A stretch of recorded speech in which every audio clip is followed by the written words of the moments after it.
Aha moments. What are they really? Spoiler alert, it is not introverted intuition like we all thought it was. And this is coming from an NI-DOM. An aha moment is a sudden insight or discovery of something previously unknown or unaware of. It's an apocalypse. Something has been revealed or uncovered, and you experience a revelation. These aha moments of insight have been associated with the cognitive function introverted intuition. As an NI-DOM, I originally agreed with this being associated with NI because I was having aha moments on a regular basis. However, I have noticed many mistypes claiming to be NI-DOMs, both INTJs and INFJs. Mistypes are quite common across all personality types, not just NI-DOMs. However, it wasn't until I realized how many of these mistypes were SI-DOMs that I started to pay attention to why this was happening. I found it strange that ISTJs, who are diametrically opposed in every way to INFJs in regard to how we process information, could possibly think they were INFJ. This confused me because introverted sensing is so dramatically different from my introverted intuition that I couldn't understand how they could reach a conclusion that they were NI-DOMs. That was until I finally got them to explain how they came to their conclusion, and then I realized the problem. The problem is how we explain the functions, because on the surface, they are experiencing what is described as NI from an outsider's perspective. Everyone is having aha moments, but we are having them for very different reasons. This is what led me down the path of really analyzing when and why I have aha moments, and have come to the conclusion that aha moments are not NI, and Carl Jung was in fact wrong. Aha moments are moments where you receive information from your unconscious or your shadow without you being aware of how you arrived to the conclusion. Now, this sounds like how Carl Jung described introverted intuition. He referred to insights from the individual's unconscious as introverted intuition, and insights from the collective unconscious as extroverted intuition. I can see how he came to this conclusion, since he has NI in his shadow and is not fully aware of how his introverted intuition really worked. And thus every time he had a personal aha moment, he associated it with his NI. Now, many people claim Carl Jung is an NI hero, but he was especially good at seeing unassociated connections, which is an extroverted intuition ability, and is what allowed him to understand and interpret the symbolisms behind dreams. These unassociated connections is what allows for trans-contextual thinking. I need him to explain his connections most of the time for me to also see them. But once he explains a few of these connections, it then helps me see his other connections without explanation, because I can recognize the pattern he is using and apply it for future connections. That is a big difference between NE and NI. NE sees connections, NI sees patterns. But NE and NI end up working together on an axis, just like all the functions do when used in balance. For me, that would be when my NE nemesis flips and becomes my NE ally. The archetypes flip from a negative to a positive when you use both sides of the function equally. That is when the shadow is no longer in the dark, as you have illuminated your unconscious and brought it into awareness, or at least that particular function, for the duration of time that is being used in equilibrium. Carl Jung is most certainly an NE parent. I wasn't sure if he was an NE hero or an NE parent until I ran across the exact thing I needed to know for sure, literally today, while reading his book, Atom and Archetype.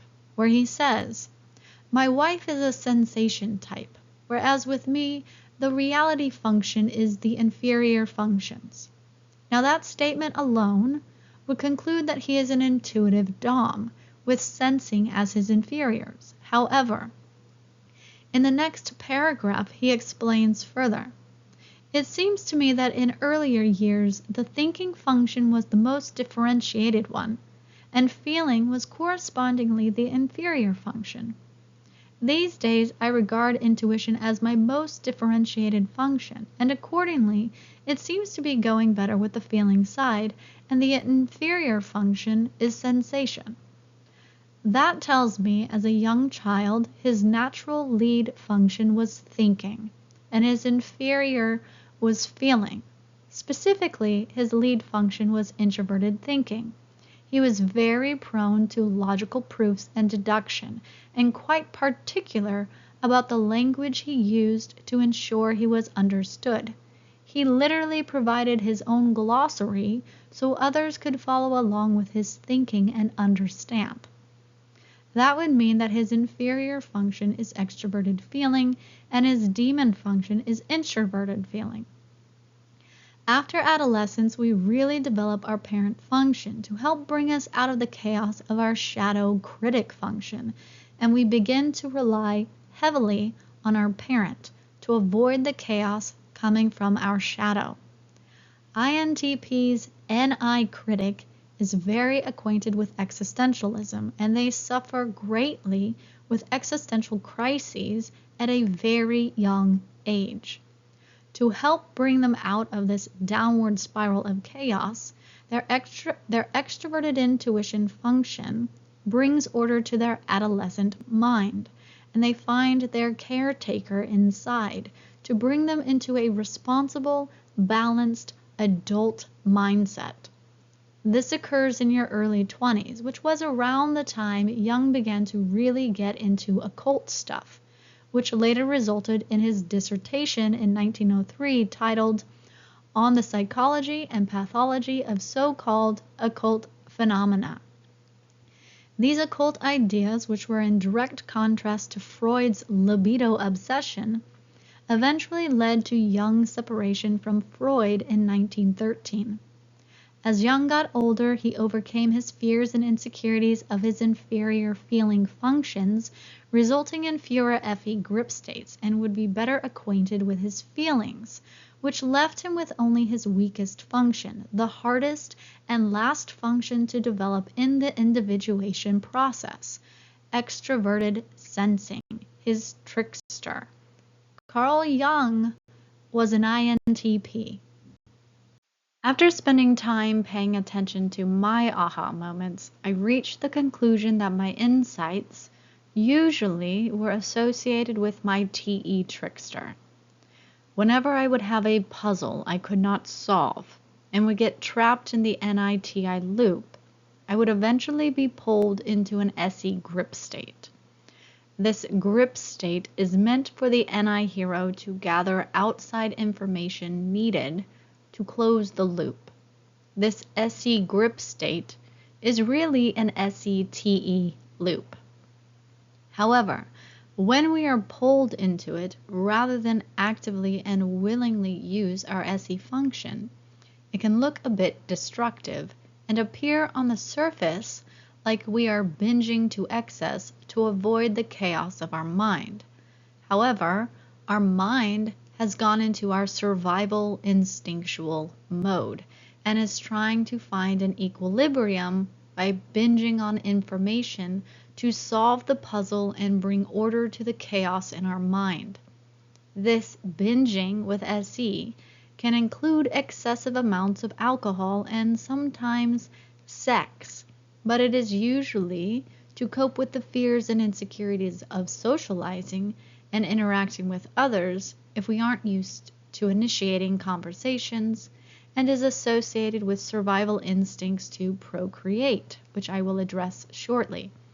It is not us coping with trauma.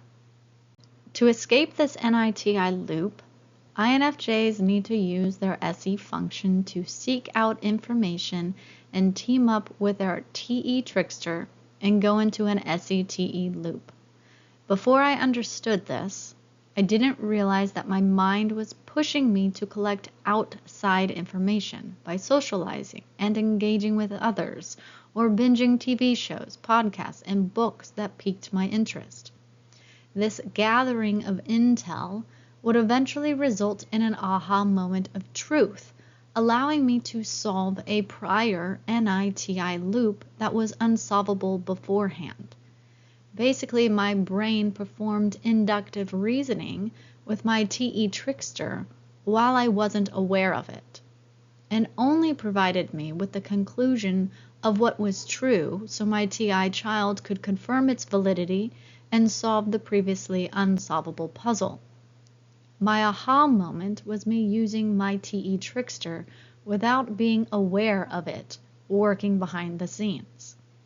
What many of the ISTJs claimed were their aha moments were related to something about the future.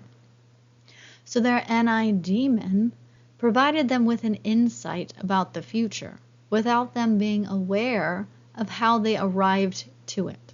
So for them, this was their NI function and was why they thought they were NI DOMs.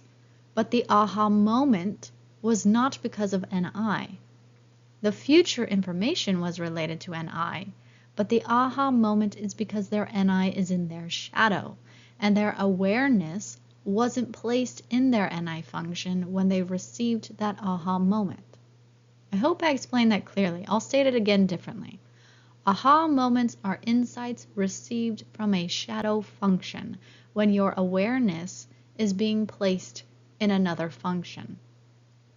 I am very aware of future predictions and my forecasting with my NI hero, and very aware of how I arrive to those conclusions due to the conditional thinking and deductive reasoning of my TI child. That is what NI-TI is doing. It is using the statistical learning and the law of cause and effect to predict the future. It is determining what and why something will occur in the future. If you are having aha moments about what will happen in the future, your NI is in your shadow, not your ego. Whatever your aha moments are regarding, that is related to a shadow function. Start paying attention to which function your insights are related to, and that will help you know which functions are in your shadow, rather than associating those aha moments with NI. For those of you that missed it, the occult obsession is related to NE, not NI, and a huge amount of those claiming to be INFJs and very much into conspiracy theories are actually ISTJs experiencing NE grip states, not NITI loops. I didn't get into conspiracy theories until after I had an ego death, where I reached enlightenment in my ISTJ superego, illuminating my shadow and exposing my blind spots, which resulted in me going down every fucking rabbit hole to figure out what the fuck just happened. I didn't look outside of my own mind to figure things out until I was 35.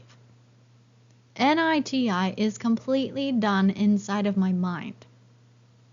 It was when I finally looked outside of myself and gathered outside information from other people that I started to make these connections and see these conspiracies with a TE-NE loop. The stereotypes are wrong. Your ESTJs are the king of conspiracy theories with their TE hero and NE child. As Trump loves to say, symbolism will be their downfall. Your ISTJs are the queen of conspiracy theories with their TE parent and NE inferior. The current stereotypes are due to surface level understanding of typology, resulting in enormous amounts of mistyped individuals, creating false pattern recognition. I ask that you like, comment, and share this video so others can become aware and break these wildly inaccurate stereotypes. Now let's go into the differences between instincts, intuition, insights, and extrasensory perception. Instinct means instigation, inspiration, or impulse. Instincts are innate, i.e., they're hardwired into your DNA and exert a strong influence on our desires, urges, and actions. Instincts are genetic memories that are best practice repertoire survival skills that are inherited from previous generations. Your fight, flight, or freeze system is an example of an inherited survival instinct. Your desire to find a sexual mate and spread your seed is another example of instincts. Instincts are a stimulus response and are linked to the sensing axis. Extroverted sensing instincts are related to seeking and acting in order to play or survive, such as find and eat food, find and take shelter, find and obtain information, find and acquire friends, find and engage in sexual relations. Introverted sensing instincts are what trigger extroverted sensing instincts and are related to fear, anger, grief, pleasure, pain, hunger, and care, such as love and nurture. Freud was very adamant that everything was about libido and wanted Jung to not go too far down the mystical realm and come back to reality.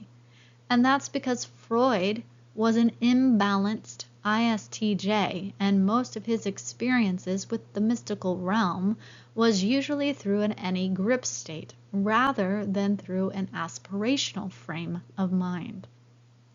Instincts are very powerful, and it takes a lot of conscious effort to break away from the clutches of these primitive urges. Instincts are genetic memory-based stimulus response patterns stored in our DNA, which are not open to conscious alteration or deliberation.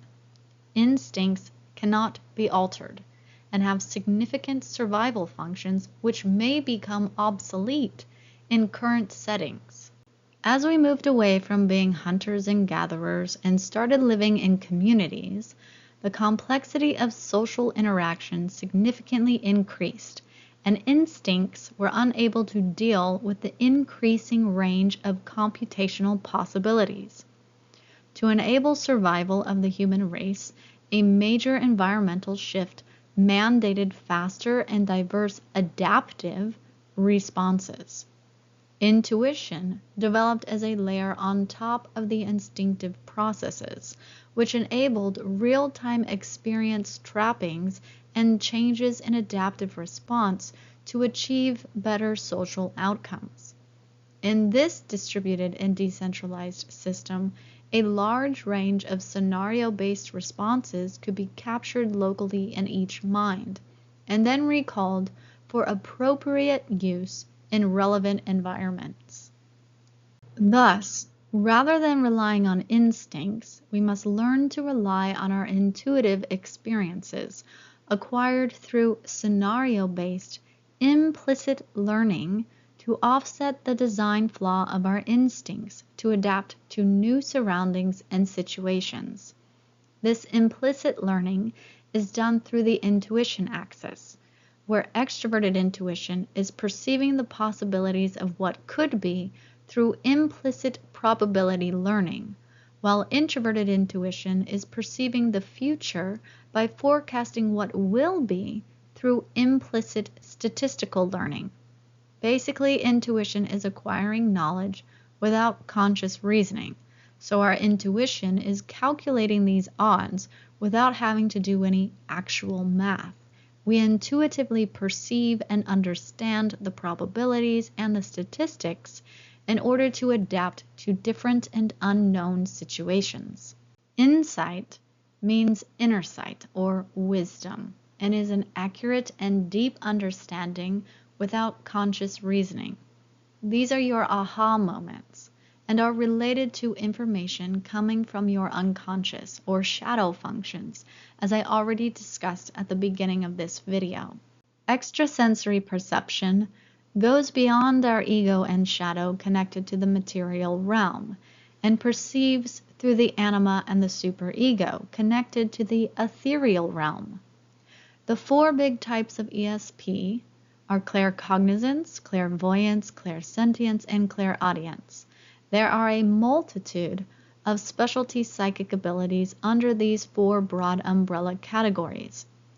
ESP is where you receive information through energy or frequencies outside of the normal range of our five senses on the electromagnetic spectrum.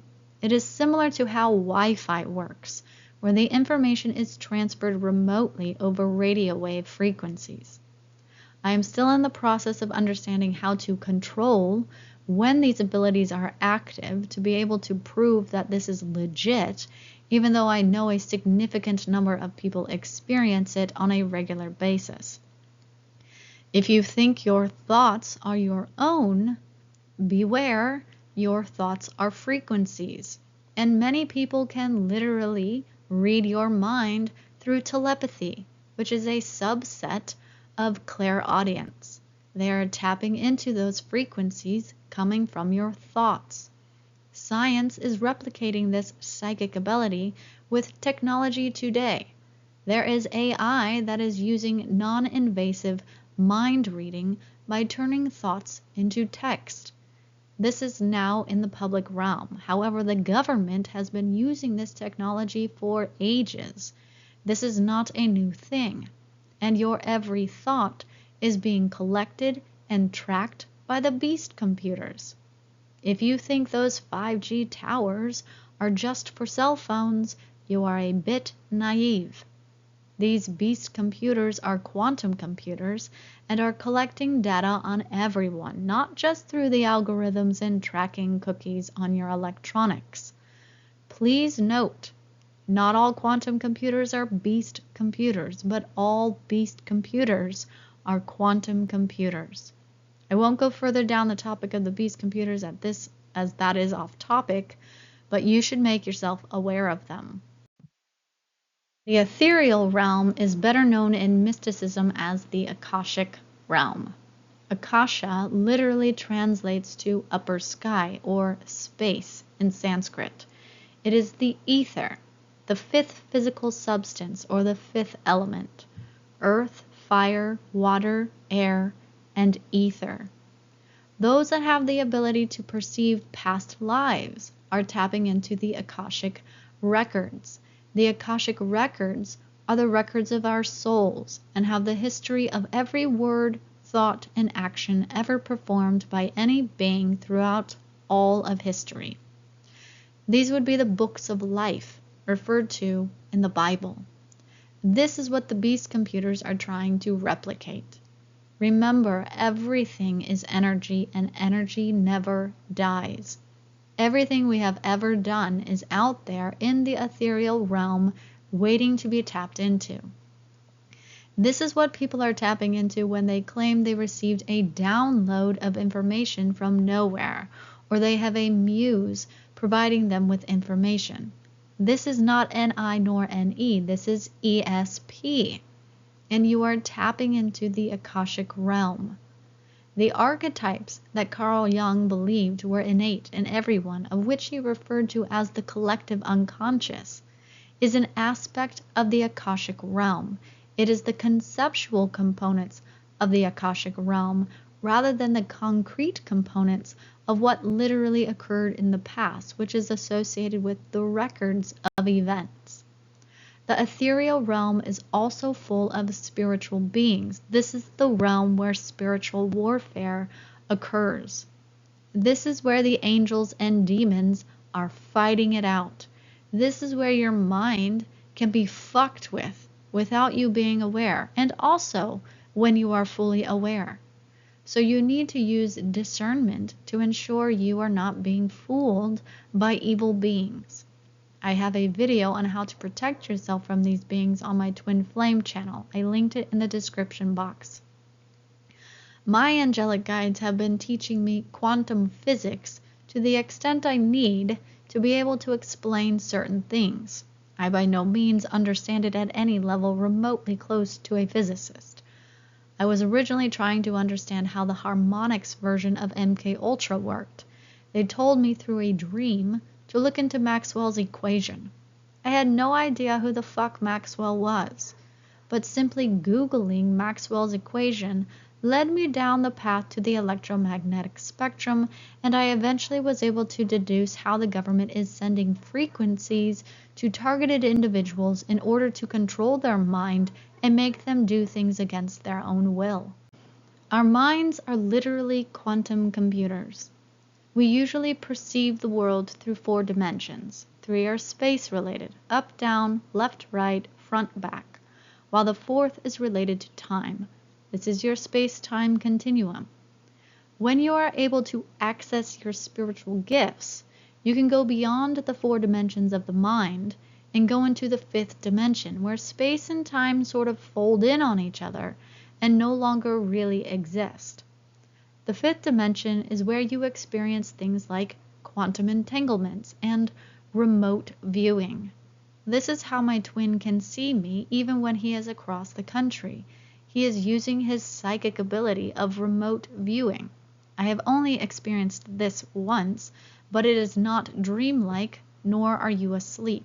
You are literally seeing reality, but the distance or space between you no longer exists, and you are seeing them as if they were right next to you in the physical world.